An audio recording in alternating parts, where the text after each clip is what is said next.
별다른 갈등이나 충돌 없이 한 위원장이 자진 출두했습니다만 민주노총이 16일 총파업을 예고하면서 또 다른 갈등이 예고되는 상황입니다. 네, 전문가와 함께 관련 내용 짚어보겠습니다. 백기종 전 수서경찰서 강력팀장 그리고 우철이 마이텐 사회부 기자 나왔습니다. 어서 오세요. 네, 안녕하십니까. 예, 먼저 한상균 위원장 조금 전에 이제 자진 출두를 했는데 과연 어떤 모습으로 나올 것인가가 관심이었습니다. 일단은 예. 일단은 이제 그 경찰 공권력 집행 그다음에 한상균 위원장 입장에 민노총을 이끄는 그 수장으로서의 그다음에 이제 조계사 역할 이런 세 군데 전부 다 윈윈하는 전략이 아니었느냐. 예. 그 모습은 왜 그러냐면 우선 한상균 위원장 입장에서는 이게 일반 파렴치법은 아니죠. 노동 관련한 소위 근로노동자들이 이익을 대변한다는 민노총의 수장이기 때문에 본인으로서는 어떠한 그 시련이 있더라도 희생의 모습을 보이는 그런 측면이 있지만 결국은 이제 그 평화적인 집회 시위가 이루어지지 않은 그런 점을 고려한다고 하면 본인이 조계사에서 응거한 그 기간 동안 많은 어떤 민노총의 대변이라든가 또 어떤 그 노동 5대 악법에 대한 어떤 그 시정 개정 저지를 해야 된다는 이런 것은 충분히 막 인식을 시켰던 것 같고 네. 또 조계사 입장에서는 불교 그 조계사의 총본산 아니겠습니까? 네. 이런 부분에서 과연 공권력이라고 하더라도 들어와서 강제 그 어떤 집행, 공권력 집행이 이루었을 때 그 조계종 본산인 불교계의 본산인 것에 어떤 그런 그 누를 끼치는 그런 점을 지금 희소화시켰고 네. 또 경찰로서도 충돌 없이 그 원만한 공권력 집행이 이루어졌다는 이런 세 가지 측면에서는 일단은 세 군데 다 윈윈하는 전략이었다. 또 그렇게 보인다는 것을 말씀드릴 수 있겠습니다. 예. 네. 자, 그 한상균 위원장이 나오면서 기자회견을 했습니다. 오는 16일에 민주노총 총파업을 예고를 했고요. 이미 앞서서 이제 19일에 3차 민중 총궐기 대회가 예고된 상황입니다. 네. 일단 오늘 상황은 충돌 없이 끝났습니다만 이 앞으로 16일, 19일은 어떻게 될까요? 사실 16일 그 예고를 했죠. 지난 2014년도에 이영주 그 사무총장하고 한상균 위원장이 민노총 위원장 그 선거 때 사실 이미 예고를 해놨던 것입니다. 총파업. 이제 이런 부분이 과연 다음에 오늘 16일 날 이게 지금 공언을 하고 있죠. 네. 전국적인 총파업을 하겠다. 목적은 바로 노동 5대 악법 계약 중지. 이제 이렇게 나오는데 사실 전면적인 파업을 할 때 파생되는 부분이 있습니다. 예. 이 민노총의 핵심 그 조합원들을 보면 이게 세 가지죠. 정교조. 그다음에 이제 그 건설노조. 또 하나는 금속 노조원들이거든요. 근데 이제 이분들은 사실상 상당히 신분이라든가 월수입이 보장되는 측면이 있습니다. 그렇다고 하면 파업이 이루어졌을 때 이 협력업체 네. 직원들, 그다음에 영세한 기업의 근로자들, 그다음에 이제 현장 근처에 있는 중소상공인들은 상당한 피해를 본다. 이런 측면이 있기 때문에 그 민노총이 꼭 파업을 해서 예. 이 부분을 이끌어 가는 것보다는 정당한 방법으로 주장을 하는 게 어떨까. 이제 이런 그 우려가 있는데 앵커께서 물으신 대로 파업은 아마 이루어질 것 같습니다. 네. 그리고 또 한 가지 3차 집회 12월 19일 날 하는 민중총궐기 3차 집회는 상당히 가격한 양상을 보이지 않을까. 예. 물론 전략적으로 2차 집회가 평화적인 집회 시위가 있었다 해서 긍정적인 그런 어떤 시너지 효과를 냈지만 지금 민노총 위원장이 구속이 돼서 석방을 하라. 그리고 노동 5대 악법을 중지를 하라. 이런 측면에서는 상당히 가격한 양상을 보이지 않겠나 하는 우려가 있습니다. 예, 한 위원장이 체포가 됐지만 일단 더 큰 갈등의 불씨를 안고 있다 이런 말씀이신데요. 한상균 위원장의 그간 행보를 보면 지난 6개월 동안 이제 재판부의 요청에 계속 불참을 하고 불응을 했었고 지금 이제 체포가 됐습니다. 언제쯤 구속영장이 좀 신청이 될까요?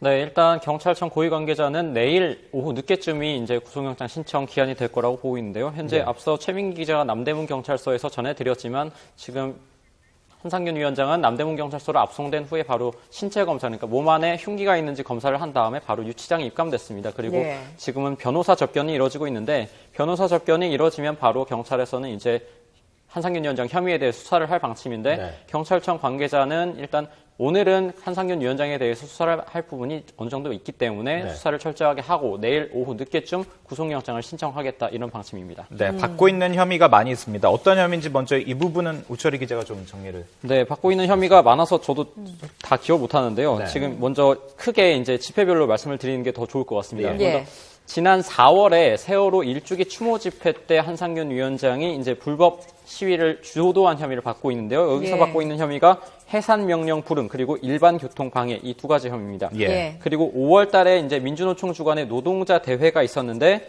이때 이제 불법 집회를 또 한 혐의인데 이때 적용된 혐의는 특수 공무집행 방해 그리고 네. 일반 교통 방해. 그러니까 도로를 신고하지 않은 상태로 점거를 했다. 그리고 경찰의 공권력 행사를 부당하게 침해했다. 이런 얘기거든요. 예. 그리고 지나서 이제 최근에 가장 이슈가 된 것이 바로 지난달 14일에 있었던 1차 총궐기 당시 1차 대규모 집회 당시에 이제 한상균 위원장이 이 집회를 주도했다. 이렇게 경찰은 보고 있는 건데 네. 지금 받고 있는 혐의가 바로 일반 교통 방해뿐만 아니라 특수 공무집행 방해 치상 그러니까 공권력을 행사하는 국가 공권력에 대해서 방해하고 다치게 했다 이런 혐의와 함께 또 특수 공용 물건 순상 당시에 이제 집회 현장 영상에서도 많이 보셨겠지만 경찰 버스가 부서지고 이런 부분이 있었거든요. 예. 이 부분 그리고 앞서 말씀드린 것처럼 소유죄 부분에 대해서도 경찰이 혐의가 있는지 철저하게 밝혀내겠다 이런 입장인 겁니다. 예, 지금 논란이 되고 있는 부분이 바로 그 소유죄 부분인 것 같습니다.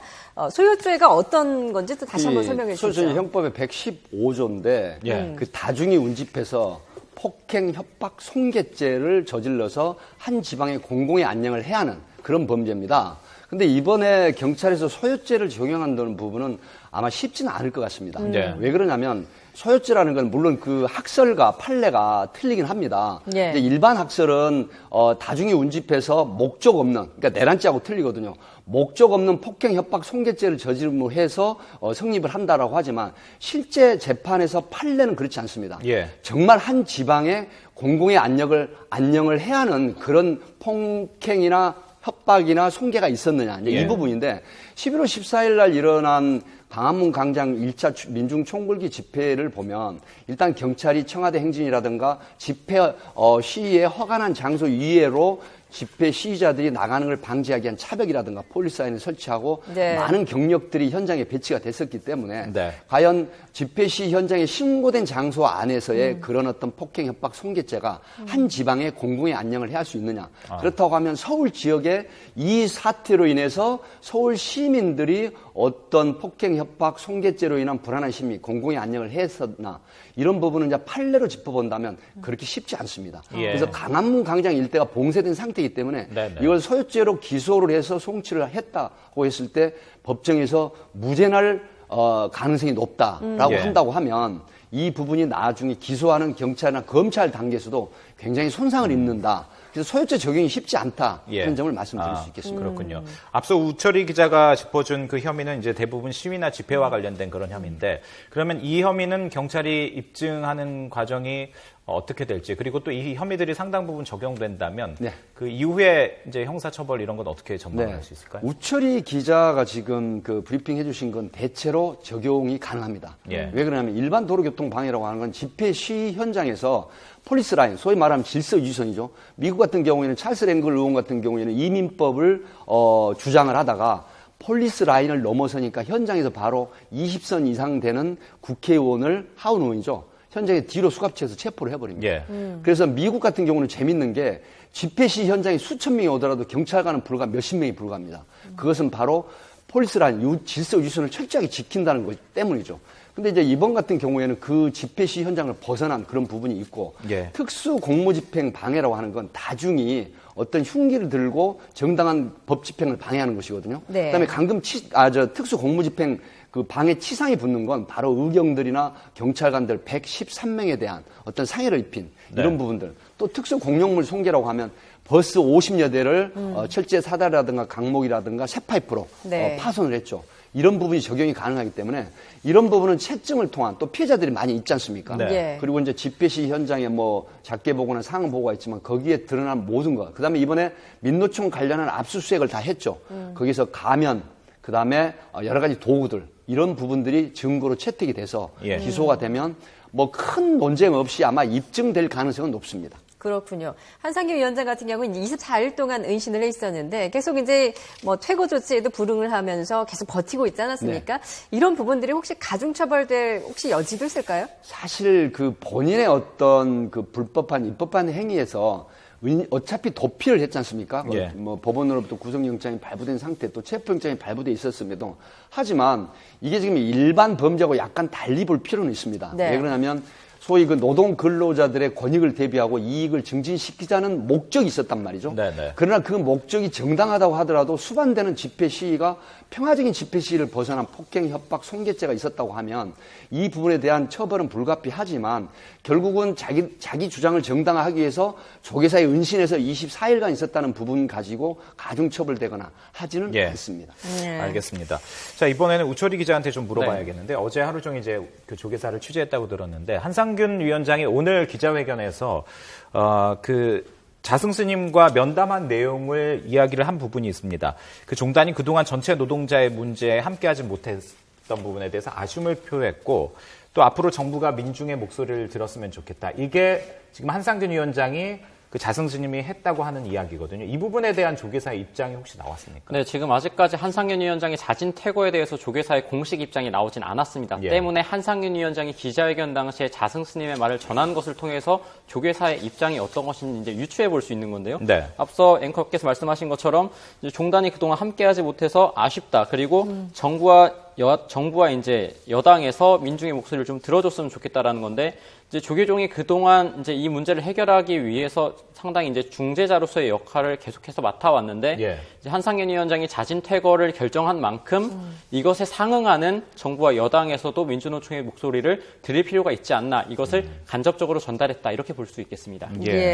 먼저 과거에 그 뭐 범법자가 조계사나 이런 종교 시설에 은신한 적이 많았었는데 이번에 워낙에 이제 국민적인 관심을 받다 보니까 이렇게 종교 시설에 계속 이제 범법자가 들어가서 은신을 하고 이런 것들에 대해서 여론이 그렇게 썩 좋지는 않은 것 같거든요. 네, 그렇습니다. 뭐 양비론이 있긴 합니다만 우리가 명동성당을 먼저 말씀드리면 예전에 단병호 그다음에 뭐 철도노조라든가 많은 분들이 명동성당을 어떤 은신처로 삼아서 그러니까 입법이나 범법을 한 상태에서 수배가 돼 있거나 아니면 추적을 받는 상태에서 사실상 종교시설로 스며들었는데 결국은 명동성당 같은 데서는 2002년 초부터 이제는 공권력에 대한 정당한 집행을 받고 여기가 어떤 입법하는 범법을 하는 분들이 숨을 은신처 장소를 제공할 수 없다라고 해서 이제 바뀌었는데 이번에 한상균 위원장 같은 경우에도 본인의 어떤 정당한 주장이 명분이 있다고 하더라도 결국 조계사에서 만인의 앞에 법은 평등하다. 어떤 법치국가에 있어서 법은 똑같아야 되는데 어떤 죄를 저지른 사람 또 어떤 사람에 한해서는 불교시설이나 종교시설에서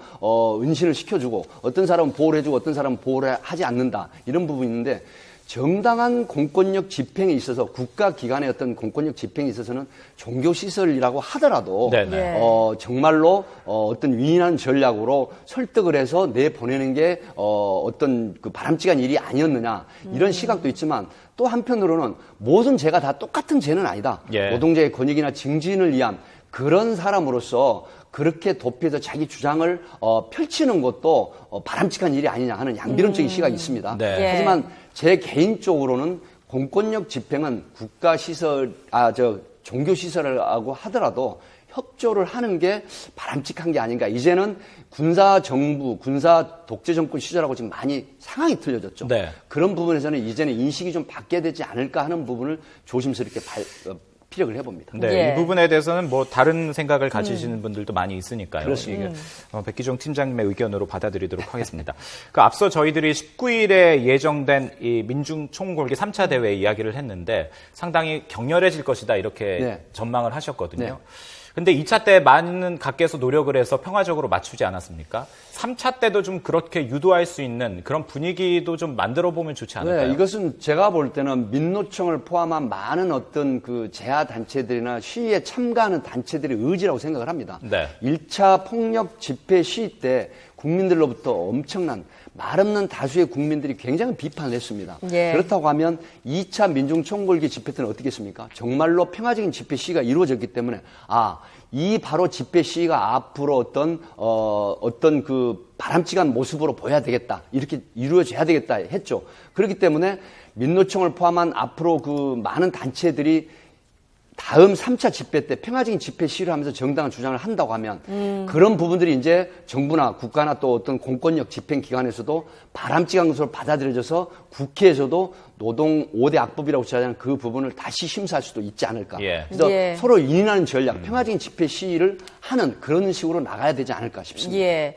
일단 이제 경찰 수사에 임하는 한상균 위원장 과연 어떤 전략으로 맞설 것인가도 궁금한 부분인데요.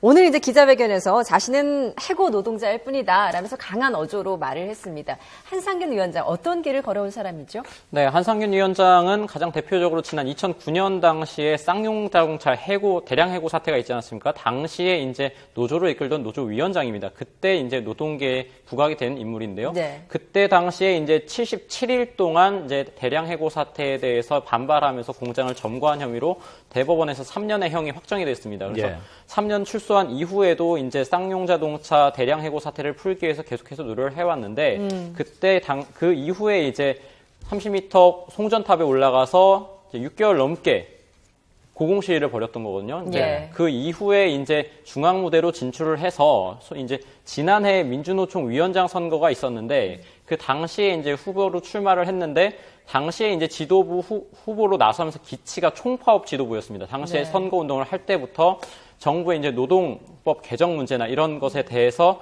강력하게 투쟁을 통해서 바꿔놔야 된다라는 총파업 지도부 기치를 세우고 그때부터 이제 강경 대응을 선언했던 사람이거든요. 네. 그 이후에 이제 쌍용차 문제 때부터 그리고 당시에 이제 지도부 선거 그리고 지금까지 이제 총파업 지도부 총력 투쟁을 통해서 이제 문제를 좀 해결해야 된다 이런 방침을 갖고 있습니다. 예. 예. 알겠습니다. 지금까지 백기종 전 수서경찰서 강력팀장 그리고 우철희 YTN 사회부 기자와 함께 오늘 한상균 위원장의 자진 출석부터 앞으로 전개될 상황까지 좀 전망을 해봤습니다. 오늘 이야기는 여기서 마무리하겠습니다. 두 분 고맙습니다. 네, 감사합니다.